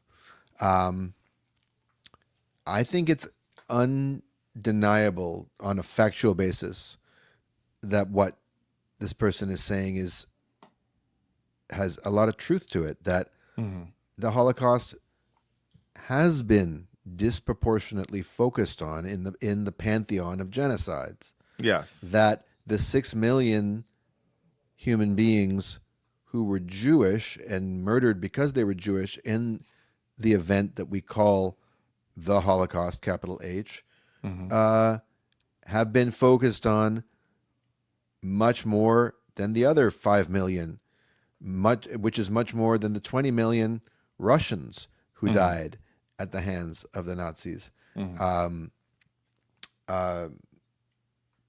say nothing of the Germans who died in the Dresden bombing and all that kind of stuff. And I don't really know what to say about it. I don't know what the appropriate reaction is. Yeah, I agree with Matt that it's good to notice your own reaction. Yeah. And if you notice that it's leading you towards a kind of callousness or a kind of snarky, oh, whatever, I'm over the Holocaust. Well, that's right. That's really worth questioning, because people's exploitation of it, people's misuse of it to justify Israeli crimes, and a kind of unwillingness to let go of it as our special badge of unique suffering and all of the shenanigans that comes with, doesn't, that kind of misuse of it doesn't change how horrible it was and how significant and unique in some ways, not in all ways, but in some ways it was. And I think if you're noticing it and you're asking yourself, oh, is this leading me in ways that might just be dismissive of Jewish suffering altogether? Probably means you're not an anti-Semite, because anti-Semites don't ask themselves those questions. Yeah, this is what I was thinking. I was thinking one of the reasons I like the noticing of that initial reaction once you are doing the eye roll about it, is that that self-reflection, I think, comes from a good place. Even if I would encourage you to not dismiss your cynicism when it comes to it, because I do think, at this point you've learned an important fact, which is that people are going to be using and exploiting Holocaust trauma in order for this genocide in Gaza. So you are well within your right to eye roll, because that is, it's atrocious that people actually do that, but you see it all the time. I think that, like Daniel said, if you find yourself becoming dismissive of Jewish suffering, whether it's historical or just whether it's happening now, just like, one thing to remember is, well, why do you care about what's going on in Israel-Palestine? Chances are the reason you care is because you're seeing a mass atrocity done to a group of people based on their identity, their geography, their religious practices, their ethnicity, etc. And you care about it because it is a crime against humanity. That logic should apply to all crimes against humanity. Don't fall into the trap of putting every historical event in the context of our current, Israel's only been around for 70 plus years. You don't need to do genocide power rankings. Yes, you don't need to do genocide power rankings, and you also don't allow yourself to fall into that vein of anti Israel. Like, there's the anti-Israel algorithm that'll lead you down the well, what happened with JFK? Were the Israelis involved? And it's like you're falling into an algorithm here that's going to lead you to just kind of do this grand conspiracy when everything that you are seeing is right in front of your eyes. You don't need to hate Israel more than you love humanity. You know what I mean? So in general, I think it's like, remember that the reason you care about what's going on in Gaza is because it is wrong and evil to do any kind of genocide, race-based, geography-based, whatever. And that applies to all genocides. It just sucks that that's the reason or used as part of the narrative to justify the genocide happening in Gaza. And you are well within your right to point that out and to question why people are bringing that up during a conversation about something else entirely. Yeah. How about a light one? Yeah, go ahead. A light one. Okay. So from Naomi, how about Naomi Klein? Yes, definitely. Sick. Probably. Daniel, I have to know your top 5 musicals. Matt, same question about musicals, if you have any favorites, or TV shows, all caps. Oh man, well, I mean, TV shows is too easy, but let's do musicals. Adam, there's a zombie apocalypse on Earth, and you have a way off the planet to safety via rocket ship, but there's only room in the cockpit for one of the bad Hasbara co-hosts and you. You know how to pilot the rocket ship, obviously. Who do you take with you into space, and why? These are such good questions. Why did you get that one? I want to get one the ketamine kicked in for mine, for sure. Yeah. The other one was just like, what's your favorite color? Top 5 musicals. Daniel, go. Oh, God. Off the top of my head, Sweeney Todd.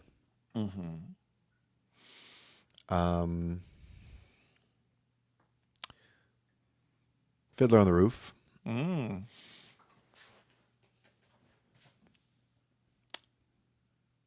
Maybe Gypsy. Oh, you have to say Roma now. Right. I'm sorry. Right. Very good. Very good. Deserve that laugh, Matt. Yeah, that was good. That was good. Hedwig and the Angry Inch. And I'm going to say A Strange Loop by my friend Michael R. Jackson, which won the Pulitzer a few years ago, and is a fantastic. You're friends with Michael Jackson? Yep. It's actually Michael is Jackson. Oh, Michael I think it's Jackson. Michael R. Jackson. That's a great list of musicals. My top 5. Number 1. I mean, I don't know if I have a top 5. I've seen just enough musicals to be able to do a top 10 list, probably. I mean, no, I guess I've seen a lot.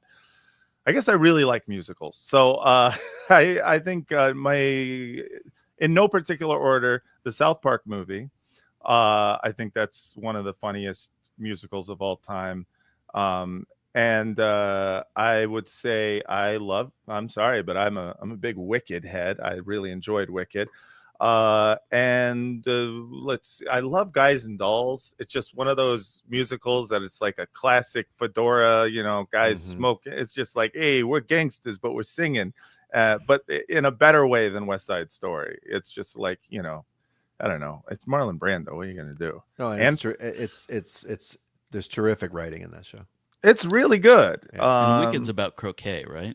Yes, Wicked is about a sticky wicket. And then I think, Fiddler's on there. And I think my all-time favorite musical is, I'm sorry to say, it's, I don't know why I'm sorry, but it's Jesus Christ Superstar. Hey. I think that is really good. Yeah, I like Avenue Q. I like, I love Book of Mormon. I like some more modern musicals. I love Les Mis, but like Jesus Christ Superstar, I find myself singing to myself all the time. I don't know why. It's just one of those things that just my mind is clearer now. At last, all too well, I can see where we all soon will be. That's Judas. If you strip away, won't you hear me, Matt?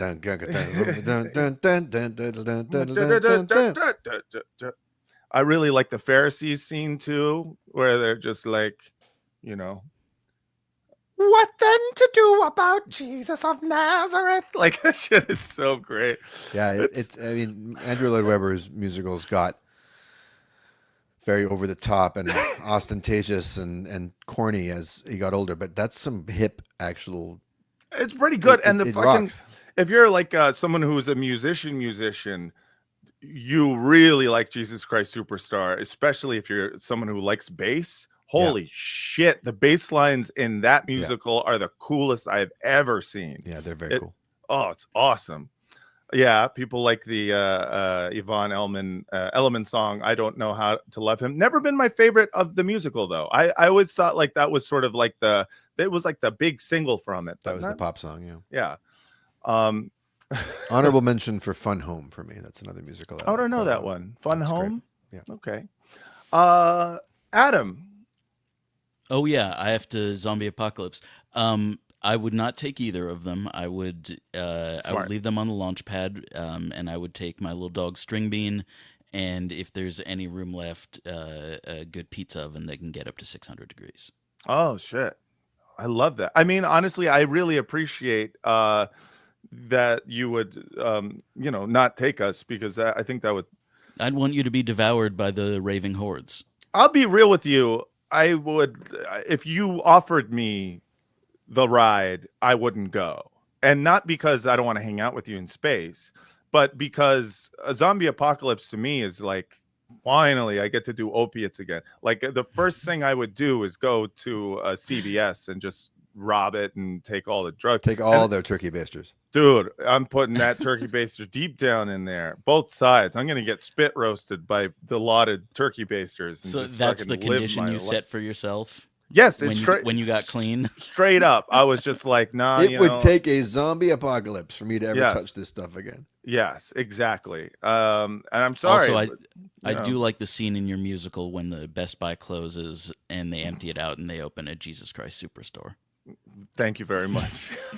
It was a long walk to the pun, but I enjoyed the destination. Oh God, that was just, it had to come out. I'm sorry. Let's see. I only want to say. Let's answer more questions. We have a few more. Someone did a super chat about Severance thoughts. We can't do it. I have to watch the last 2 episodes. We can't do Severance. I'm sorry. My favorite character is Irv for me. Yeah. He's great. All right. This is from there's a no. Let's see. It's a long way to the shop if you want a sausage roll. The Line Rolls 1337 with a very random AC/DC joke. That is long way to the shop if you want a sausage roll. That's really good. Okay, let's see. Martina from Rockaway, who may have been one of Eric Adams' shorties in Far Rock. What? Eric Adams did an event yesterday or the day town before, hall in Rockaway Beach. In Rockaway, and he said, I used to have some shorties out in Far Rock. Damn, gross. God, yeah, that's so crazy that people voted for this guy. Okay, I appreciated your Patreon only episode on Golda, and I was wondering if there are other films you recommend to better appreciate Hasbara or to get a better understanding of this terrible situation of the last 77 years. Also, if you want to give us maybe your top 5 or top 10 book recommendations, that would be awesome. Thanks so much to all of you for the great work that you do, including always raising money for Palestinian-directed charities, so important, and for keeping us hogs and piggies semi-sane in these last few months, sending my love. Thank you, Martina. Shout out Far Rockaway hoes. Not that you're one. No, I'll answer the movie question, the documentary question. And then I'm going to go take a second bathroom break. I just did a juice cleanse, everybody. So my system is flushing like mad. Yeah. I'm doing a Jew cleanse. That means your toilet's also flushing like mad. Yeah. Exactly. Yes. Means I'm eating a lot of challah and taking fatty dumps. I'm sorry, everyone. This is who I am. But it's Fatty what Dump I'm was eating. Fatty Dump is an underrated Bob Marley album. Fatty Dump. Lesser known Wu-Tang member. Well, Israelism's a good. If you're looking for movies about Hasbara, if you're looking for movies about like Palestine, you should see Palestinian documentaries. Five Broken Cameras. Mm-hmm. Other ones. No Other Land. Other ones, you know. Mm-hmm. But Israelism is good. Defamation is a good one. It's an interesting one. Yeah, it's an Israeli one that looks at the indoctrination of Israeli kids with Holocaust propaganda. The Mayor is a great movie, documentary too. The Mayor is about the mayor of Ramallah, I believe. I could be wrong about that. Yeah, I believe it's the mayor of Ramallah. Daniel's gone. I think is he taking a pee? Yeah. Okay.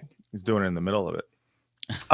Yeah. So the mayor is it's interesting. It's like Parks and Rec it's a level bureaucracy, or like, you know, local government in Ramallah. You know, like the big thing for them in this documentary is one of the things they're trying to do is they're trying to come up with a new slogan for the city. I want to make sure that I have this right. The Mayor documentary. Yeah. So yes, the charismatic mayor of the Palestinian city of Ramallah. Yeah. And so they're trying to come up with a new slogan for it, and then they're also trying to like do this Christmas this like citywide Christmas tree lighting, the way any city does. Like, hey, it's Christmas. You know, obviously there are Palestinian Christians who are still there, and they want to, you know, the city wants to celebrate Christmas. Very simple as. Meanwhile, what they have to deal with is the occupation. You know, randomly getting their water cut off, randomly getting their electricity cut off. The mayor of Ramallah is dealing with settlers dumping trash into, you know, like other people's yards, and like all of this like vandalism and crime being done by settlers, and you know, obviously raids being perpetrated by the IDF, you know, during this. And he's just trying to do a Christmas tree lighting. It's an amazing documentary. I suggest everybody see it. In terms of just films about that are good Hasbara, like if the question is like what's something that is, you know, like funny Hasbara, it's a good, you know, I don't know. Obviously, there's a few movies we do want to do for, you know, movie episodes on Patreon. Like I'd love to do Munich, although I don't necessarily think Munich is like bad Hasbara. I think it has moments where it is doing Hasbara, but I also. But it's written by Tony Kushner, who's a long-standing advocate for Palestinian freedom. Yes, and he's somebody who I think, just like anyone, you know, no one sheds all of their you know, programming overnight. You know, it's always a process. And I think in terms of a movie about Zionism and about how you know, the state of Israel kind of like being almost more so, at least for the main character of that movie, is almost a father figure to that, to the main character of the movie, and then realizing that, you know, he's serving his country and not serving his family. It's like it's good and it's deep, and it humanizes I think Palestinians more so than most Steven Spielberg, you know, or you know, major Hollywood movies, right? So yeah, but there's probably more. I don't know. You got to see Raid on Entebbe. Yeah, we got to watch Raid on Entebbe. I am interested in how do they have a guy playing Netanyahu's brother in it? You know, they have Ehud Barak in a skirt in a wow moment. What was he like? Was he undercover? Yeah. Hell yeah. And it was shown like as a historical document at a summer camp that I went to. Like it was shown in an educational context.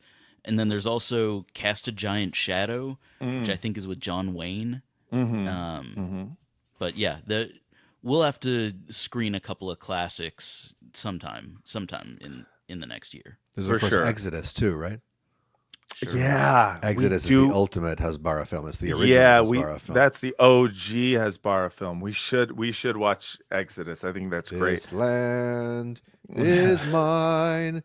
God gave this land to me. Underrated Bob Marley song. Yeah. Okay, and in terms of a book list, I'm just opening up my Audible app right now. I'm just going to read you. There we go. Perfect Victims. I think this is something I haven't read this yet, and I'm looking forward to it.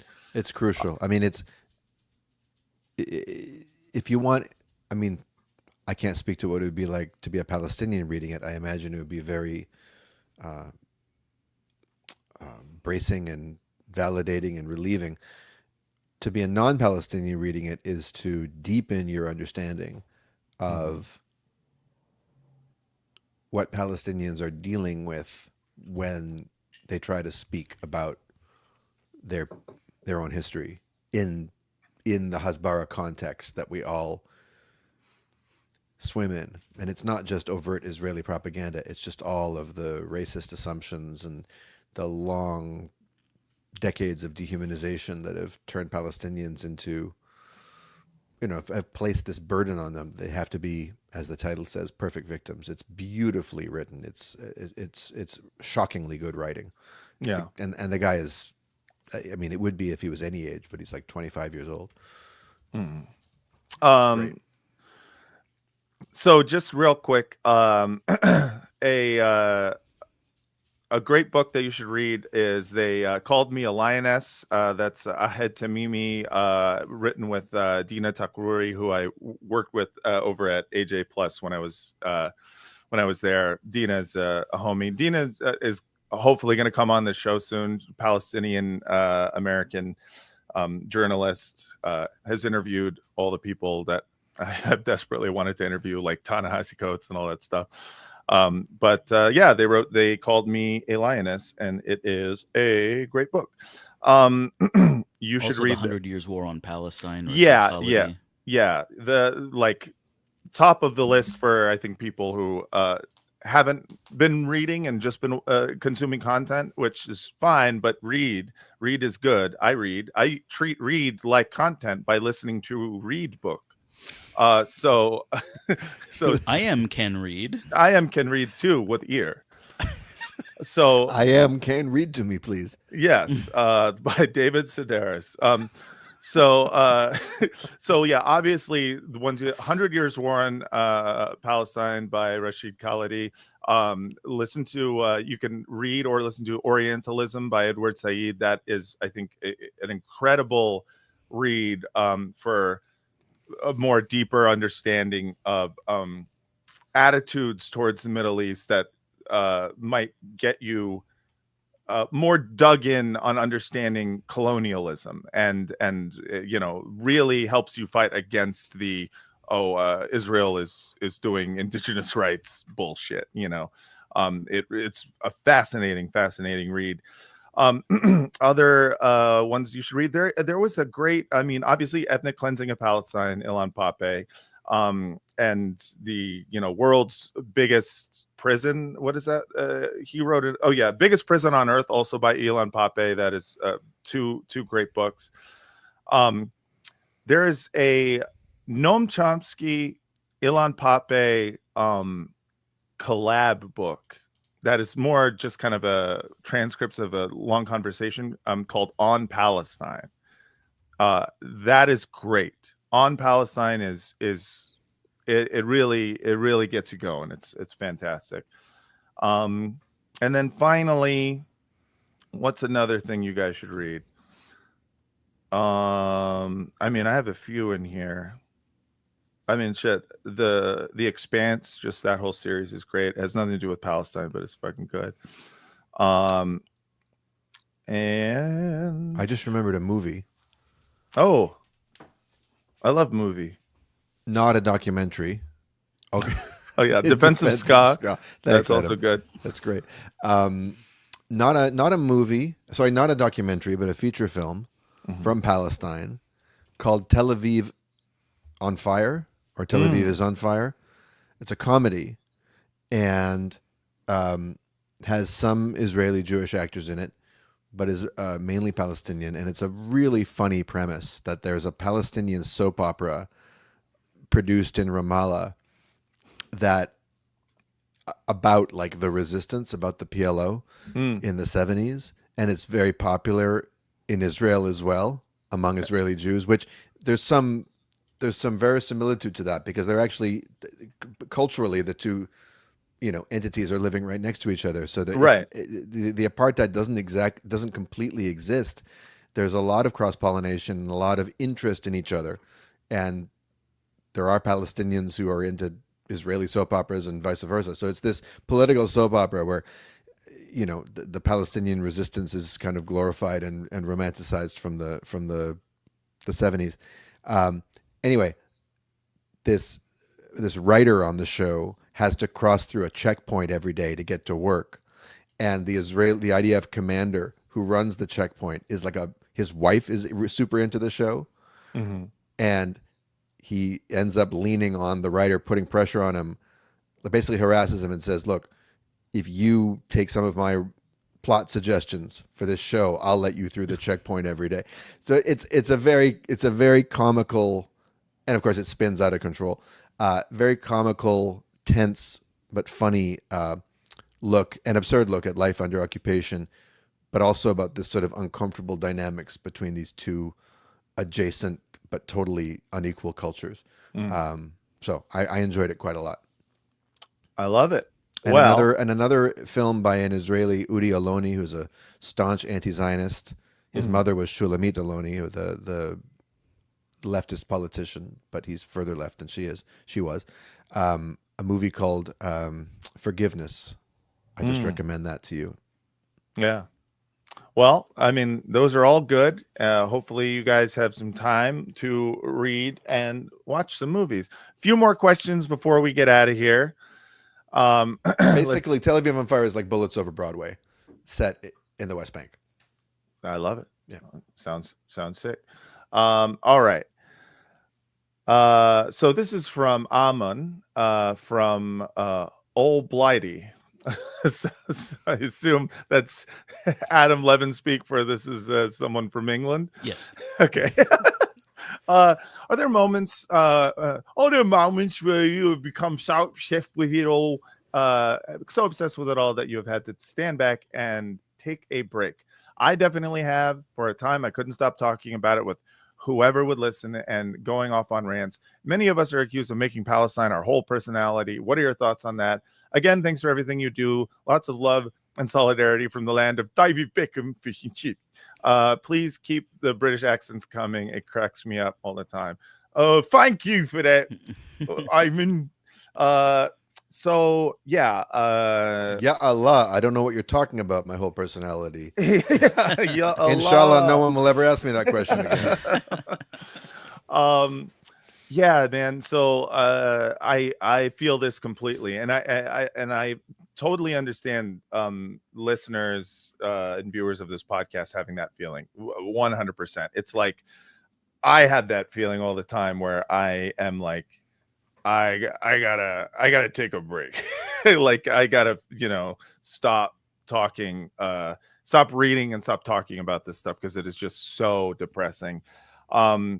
And yeah, I mean, there's really nothing wrong with it. Not engaging with this shit is okay to not fucking like to do stuff that is good for your mental health, like to just watch Mad Men. It is okay to just be like, I am going to not read about bad things for a while.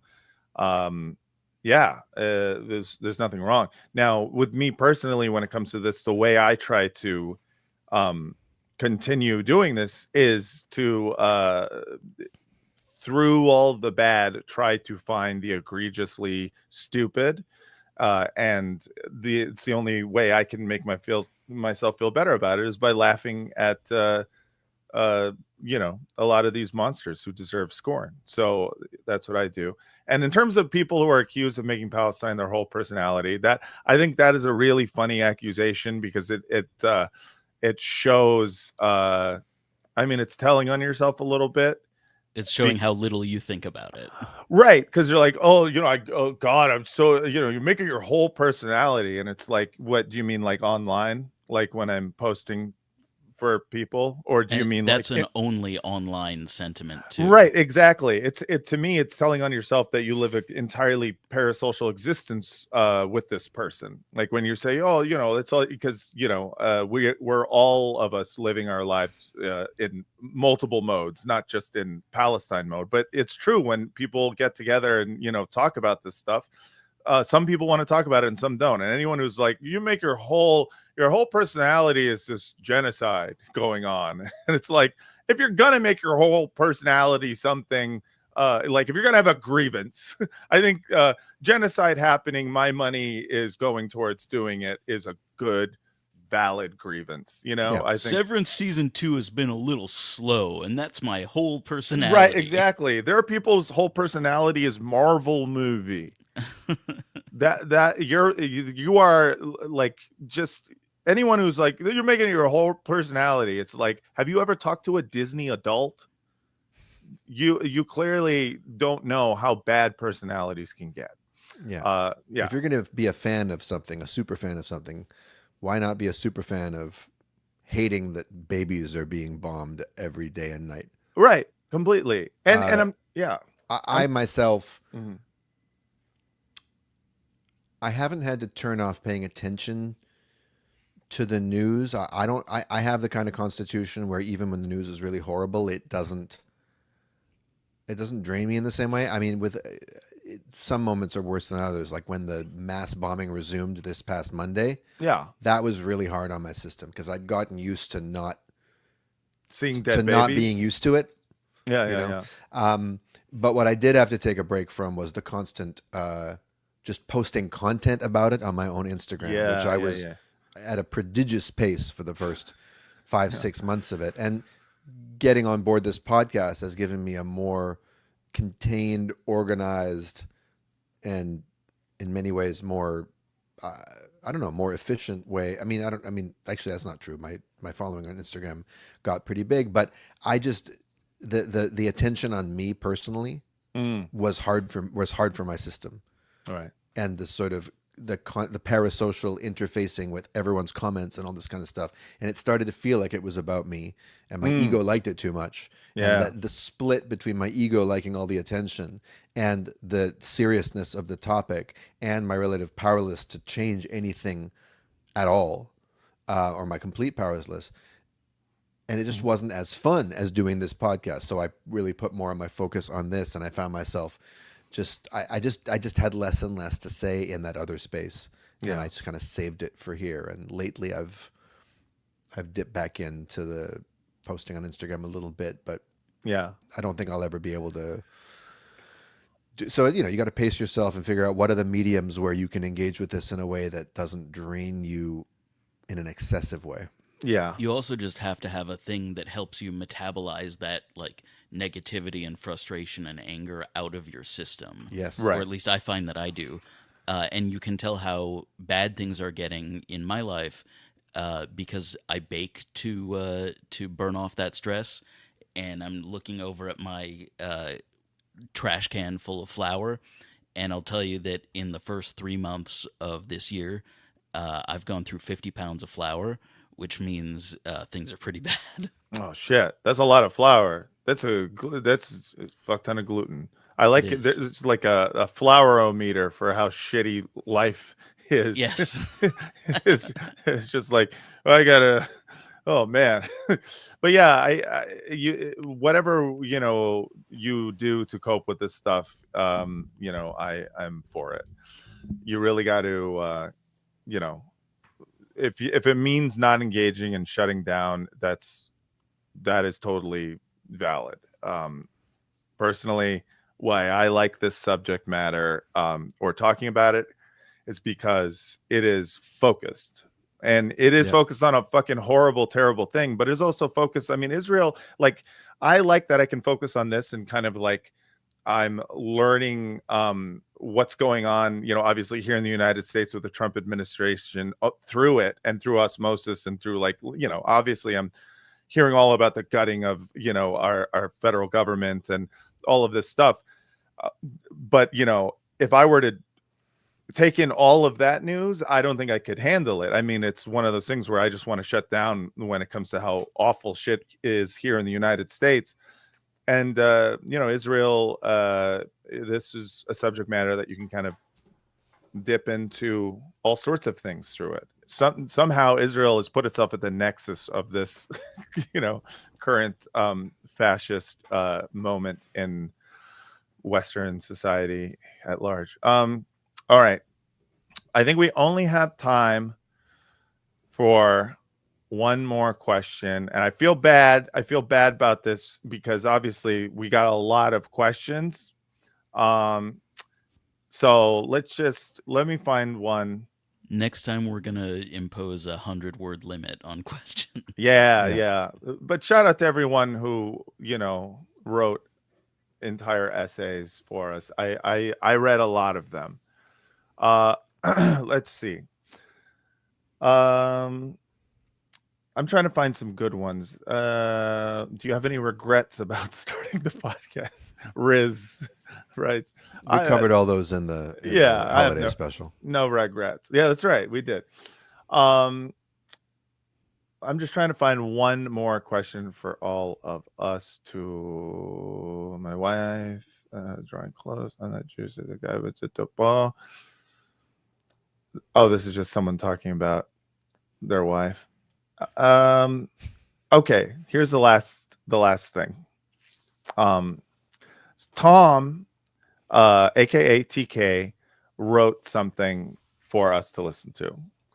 He said, wrote something for us to listen to? Yes.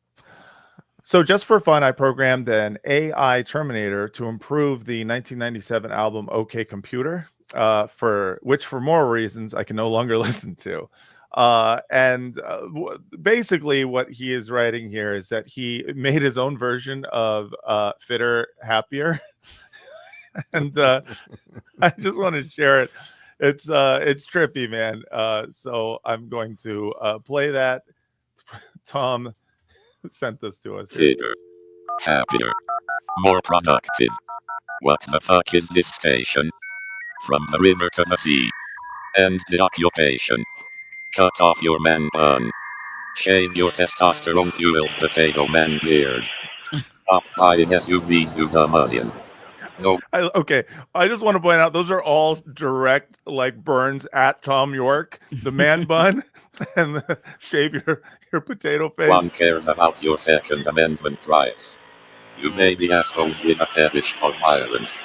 Guns are not the solution. Free Palestine, from the river to the sea, end the occupation. Free Palestine, from the river to the sea, end the occupation. Free Palestine, from the river to the sea, end the occupation. A pig at the trough, eating bad Hasbara. Thank you. Enjoys. We should thank our moderator. Oh, yeah, that's right. Moderator. B-Cat. B-Cat. And really cool. B-Cat, you're fucking awesome. I see a wrench icon next to really cool's name, too. Oh, yeah. Really cool. They must have joined midway through. You are also a moderator. And we thank you to all the mods out there. I hope there wasn't, too many trolls. It doesn't seem like it. Yeah, that is our mailbag episode. We're going to do another one of these. Obviously, people wrote a lot of questions, and I'm sorry if you are not a Patreon subscriber and you didn't hear your question. I'm sorry if you are a Patreon subscriber and you didn't hear your question. Here's the thing. You can always email us, and we'll try to write you back. And you can do that at badasbara@gmail.com. What else? Let's see. I guess, I just want to thank everyone for actually watching us for this long. You have a lot of great streams you can watch instead, like Hassan, he's strong. Or you can, not watch a stream, instead watch movies. Adam, I thank think you. I got an email in the middle of this. My dad writing to my brother and I. He's like, "What's a father to do when both sons are screaming at live streaming at the same time?" So, well, tell your dad that hey, we don't often do the live stream, so you have to listen to this. Hey, I have just a quick thing because a bunch of people have just popped in the chat saying, "Can you do a cooking segment?" Oh, Can yeah, I show yeah. 2 pictures real fast? Yeah, show some pictures. We love pictures. All right. You know how to load those up? Yeah. Let me just get to where I saved it. Okay. While we're doing that, I'm just gonna. Let's see. Hold on. Do not come. Do not come. I want you to come. That was fun. Okay. All right, there we go. All right, I'm just gonna flip through. I just put a bunch of my favorite recent ones. These are the flaky croissants that I showed the dough for last time on a spoon. I call that second one on the left flake blatant. Oh yeah, hell yeah, dog. These are blatantly flaky. They're so flaky. I wanted to kind of duplicate the Cheesecake Factory sweet brown bread, and these are going to be my rolls for this year's Thanksgiving. Bread, that's classic bread. This is my first attempt at homemade naan with a pea, potato, and spinach curry. Came out pretty nicely. Yeah. Oh my good god! This is you ever do the stuffed? brioche. Are you going to try the stuffed naan every time? I may graduate to that, but I want to nail my kind of like my home kind of star recipe. It's like if you say that with a British accent, I'm going to stuff me naan. It sounds like you're going to fuck your grandmother. This is a vegan brioche I made recently. That here's a tip: substitute seltzer water for the egg. It works great. Really? Yeah. These are 2 sheets of almond sponge cake that I baked that went into this almond sponge and pistachio mascarpone cream tiramisu.